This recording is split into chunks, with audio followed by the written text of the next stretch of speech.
my channel. This is Kim with Creative Crafticality, and today I will be making a masterboard. I've never made a masterboard before, but Miss Lynnette at Cheaply Chic inspired me. She just recently posted a video of her making a masterboard with her new kit called Plant Kindness.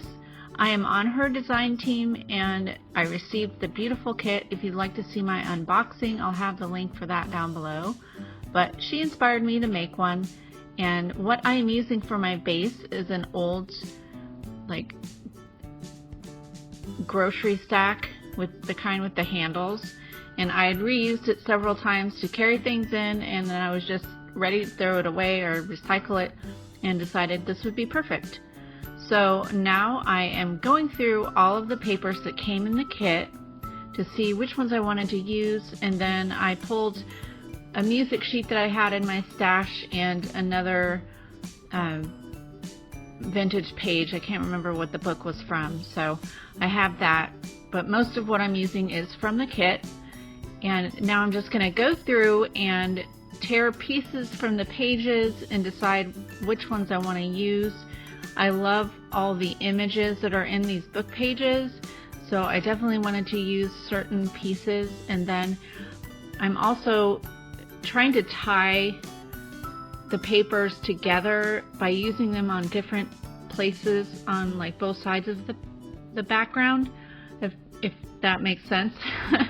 I want it to be balanced but yet still look like a collage that a masterboard is supposed to be. And if you don't know what a masterboard is, which I did not know before watching her video, but I have since done research, it's basically making a collage background and putting it together so that you can use it to create tags or covers for journals or pockets, envelopes, things like that. So what I was thinking was that I needed a background that was going to be pliable so that I could fold it if I wanted to, because you totally could do it on a thick chipboard or something like that, but then you couldn't really fold it into things and it would be bulky. But it's whatever you want, but for me I wanted it to be pliable, so this grocery sack is pretty pliable. And yeah, and I'm totally recycling and not, just throwing everything away. So yeah.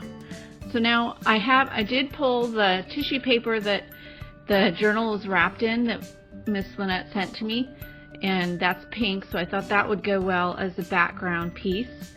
And then there's all the book pages. There's also some waxed tissue paper there that has the little flowers on it, as you can see on the left there. And then all these other book pages, I love the ones with the flowers that are from the gardening books, I believe. And then there's this wallpaper piece that's really pretty. So I just take this, and I use several pieces from this wallpaper piece, and it was easy to tear. Sometimes some of the wallpaper is like a vinyl all the way through, so you can't really tear it. But I love that you could tear this and still have the rough edge without having to use the scissors. So yeah, so now I'm just kind of laying things out to see how I want them to be, and then I'll go in and I have a glue stick. It's like an Elmer's craft glue stick, and I'll use that to glue everything down. And then later on I'm going to use my sewing machine and do some stitching on it to make it extra sturdy, and then just add some texture. So yeah, I think this is really fun. I'm going to add, and you'll see this in a little bit, I'm going to paint over the top of it with my watercolor and do some flecking of paint over the top. And you'll see in here in a bit. But now I'm going to take this. I was trying to save that washi tape, but it was just so sticky on the tissue paper that I couldn't. But I love that floral washi tape. I suppose I could have cut that section off and used it somewhere else, but I ended up just covering it over.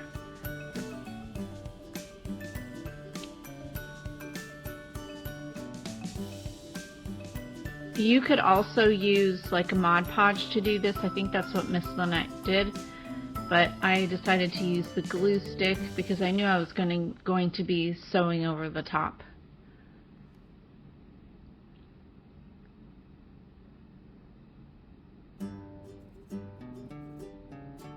And definitely the glue stick, I don't usually use a glue stick in my projects because to me I haven't found one that really holds well enough.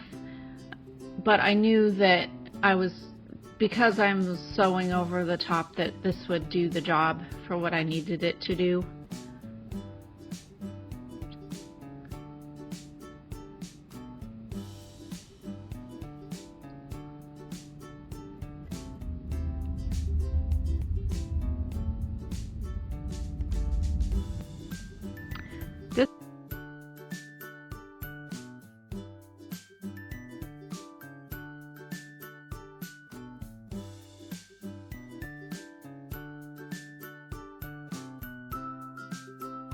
This little section here is a napkin. It's so pretty.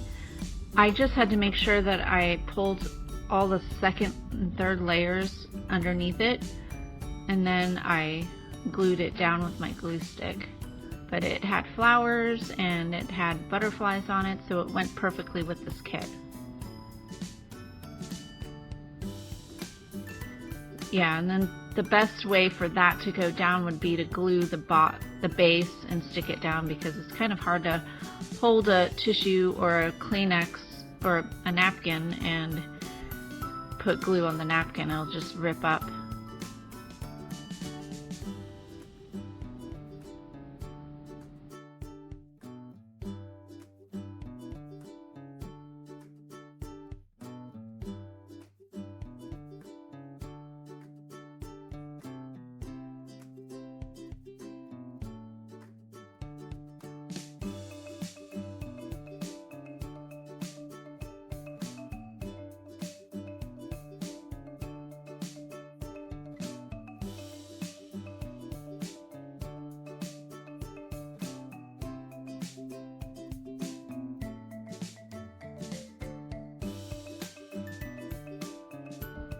This book page here is from an Edith Holden book, I believe, and I absolutely love the Edith Holden. I've never found one before, like in the wild thrift stores or whatever, but I usually I'll receive one or two, you know, like in Happy Mail or in these kits and stuff, and they're so, I just love the illustrations, and the writing in it is so awesome.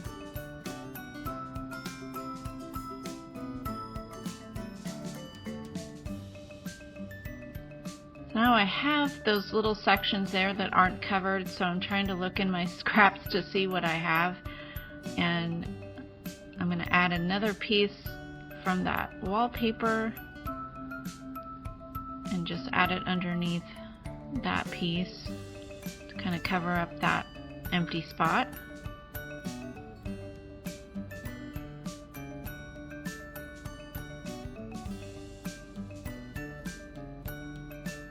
And then this is a piece of stationery that is super pretty. So I'm just going to add that strip there. This project would be perfect if you've been working on a journal and you have your scraps, and if you happen to keep your scraps, then this would the scraps are perfect for a collage masterboard.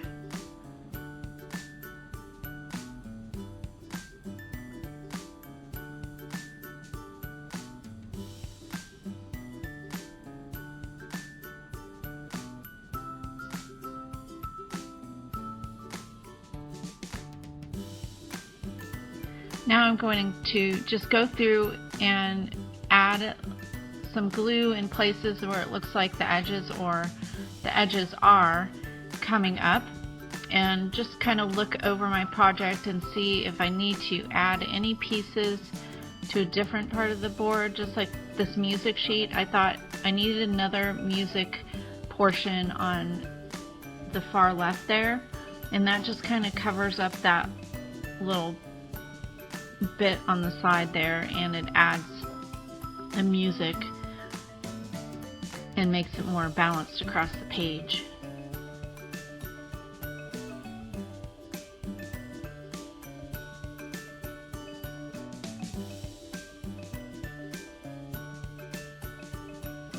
Alright, so now here comes the painting part.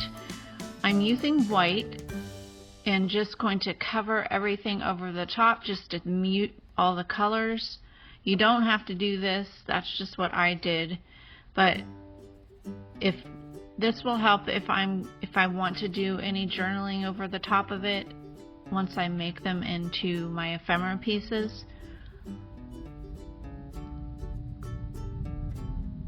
And I just like the look it gives after.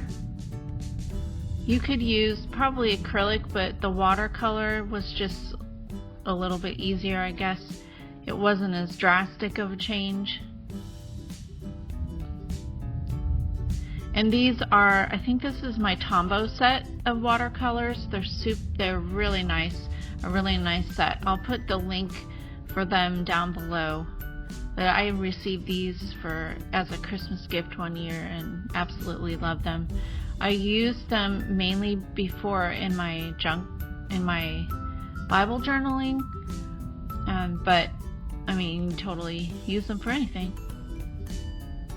The colors are really pigmented, and I think you can buy, you know, extra little blocks if you run out of one. I'm not sure.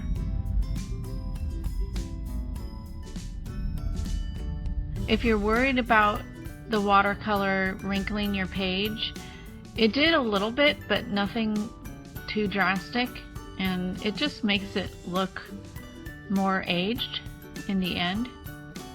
But it didn't really affect it a whole lot as far as ruining it or making it super wrinkly or anything.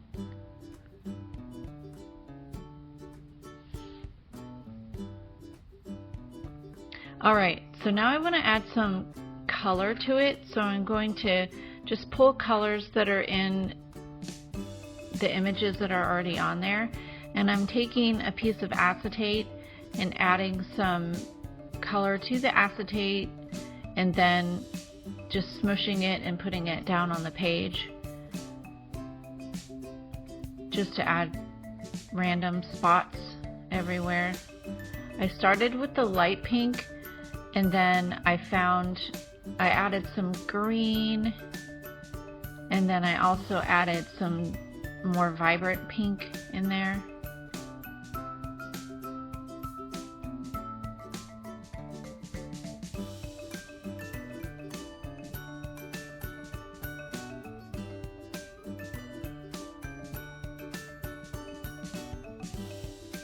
Something you could also use would be distress ink, or like the spray distress inks.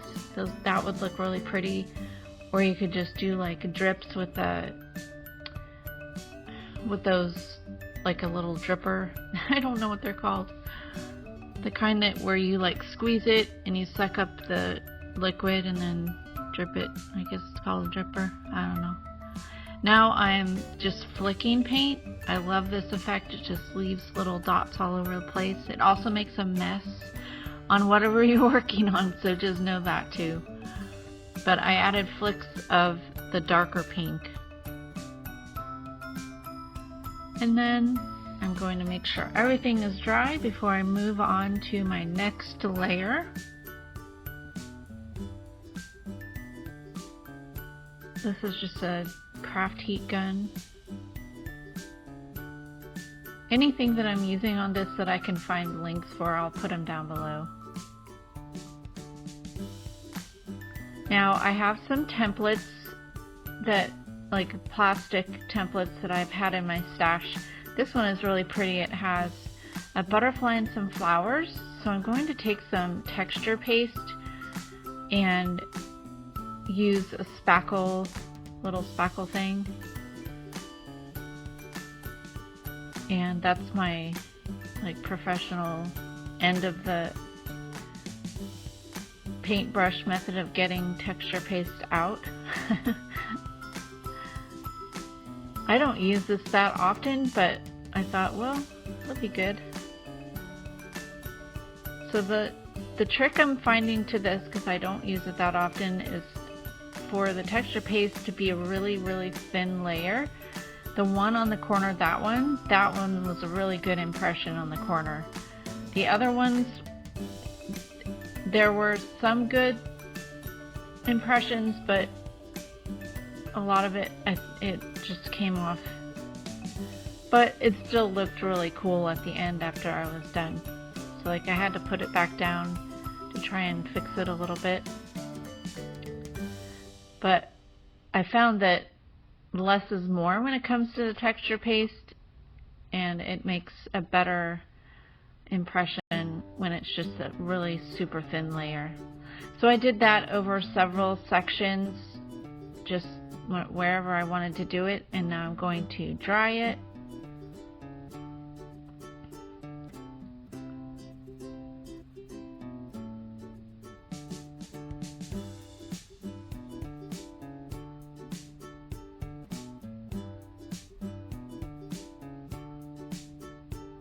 I'm not sure how long the texture paste would take to dry on its own, but definitely having this heat gun really helped on speeding the process along.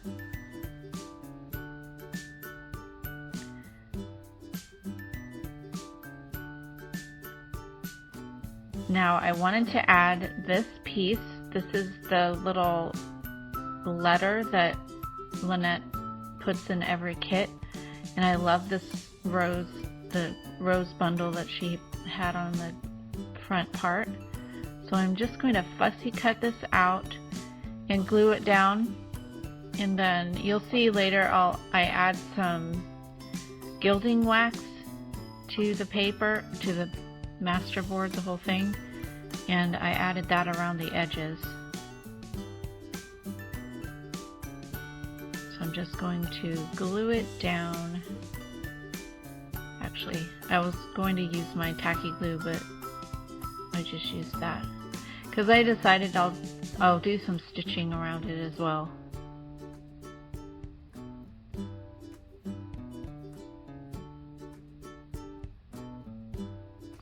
And then I put it down.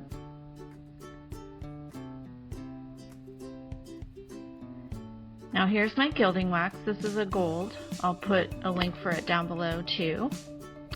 I haven't used this. I think this is the first time using it, but it's great for going over textured places. So for where I used my texture paste, I'm just using my finger and lightly going over the top. It catches the top of your texture. So if you have pieces that you've embossed with embossing folders, it would be great for that. So I'm just going over all these edges. It just adds a little bit of gold sparkle to it. And this does dry.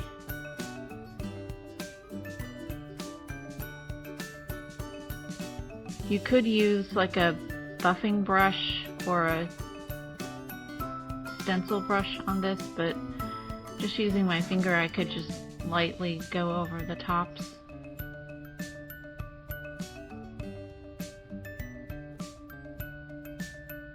This just really highlights whatever texture is on your surface, and it helps just to pull it away from the page so you can see it. And now I'm just going over the sides or the edges of this rose.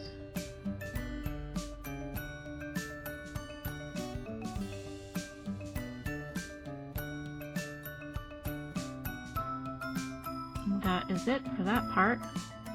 Now the last thing I'm going to do is just run it through my sewing machine. I put it on like just a straight stitch, and I have a brother machine, and so I put it on, I think it was a 0 stitch, which is just straight, and then I had the stitch length at a 4, so that's really a long stitch. The only places that the machine didn't like when I was sewing was the part that had the texture paste. So I didn't do a lot on those areas. I just did it And I'll show you at the end here where I stitch. It's kind of hard to see. But really, I just went, there was no rhyme or reason really, except that I didn't want to sew over the texture paste. So I went all the way around the edges on the whole entire thing. That is what I did do all the way. And then now I'm just going in and sewing different intersections, and yeah, just to add a little bit more texture with the stitches.